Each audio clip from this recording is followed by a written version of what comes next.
అనసూయాత్రి సంభూతో దత్తాత్రేయో దిగంబర స్మతృగామి స్వభక్తానాం ఉద్ధర్త భవసంకట. ఈ వీడియోలో అవధూతలంటే ఎవరు, వారిని గుర్తించడం ఎలా అని కొన్ని విషయాలపై చిన్న విశ్లేషణ. అవధూత అంటే నేను అనే అహంకారాన్ని త్యజించిన వారు అని అర్థం.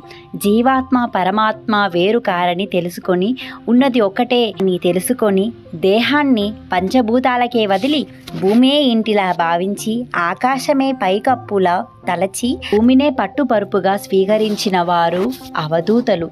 దిక్కులనే వస్త్రముగా ధరించిన వాడే అవధూత. సుఖ దుఃఖాలకు చలించకుండా రెండింటినీ సమానంగా భావించి ఎలాంటి కోరికలు లేకుండా సమాన దృష్టితో చూచి సుఖ దుఃఖాలను సమానంగా స్వీకరించువాడే అవధూత. అవధూతలో ఆ అంటే ఆశ లేనివాడు, కోరికలు లేనివాడు అని అర్థము.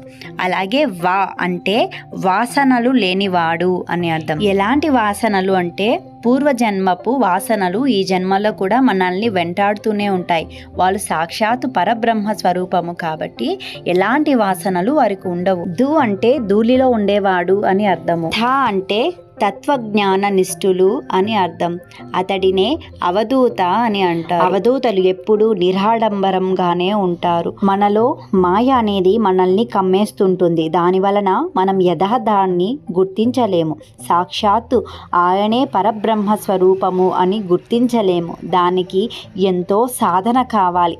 సాధనతోనే ఏదైనా గుర్తించగలము, జయించగలము. మనలో అజ్ఞానము అనే తెరను తొలగించినప్పుడే ఆ భగవంతుణ్ణి మనం చేరుకోగలం. అవధూతలు భూమిపై అవతరించిన సాక్షాత్ పరబ్రహ్మ స్వరూపులు. సాధారణంగా మనుషులకు ఫలానా ఆచారాలు, వ్యవహారాలు ఉంటాయి. కానీ వీటన్నింటినీ విసర్జించినటువంటి వాళ్ళే అవధూతలు. మానవ దేహంలో ఉన్న ఆ భగవంతుడు నేనే ఆ దేవుణ్ణి అని ఎప్పుడూ చెప్పుకోడు. అవధూతను నమ్మిన వారికి ఏది అసాధ్యం కాదు.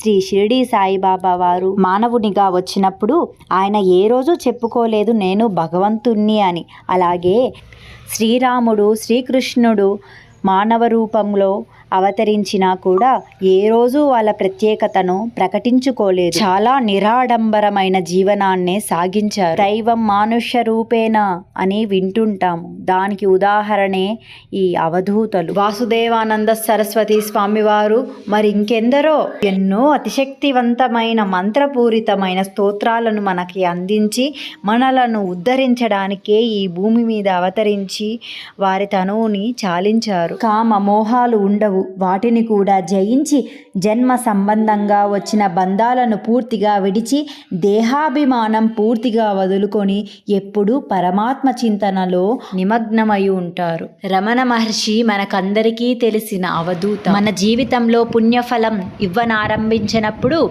అవధూతలు మన ఇంటికి భిక్షకు వస్తారు. ఆ భిక్ష ద్వారా మన కర్మలను హరించి వేస్తారు. వచ్చింది సాక్షాత్ అవధూతలే అని గుర్తించడానికి సాధన చాలా తోడ్పడుతుంది. అవధూత చింతన శ్రీ గురుదేవ దత్త. సర్వం శ్రీ దత్తార్పణం.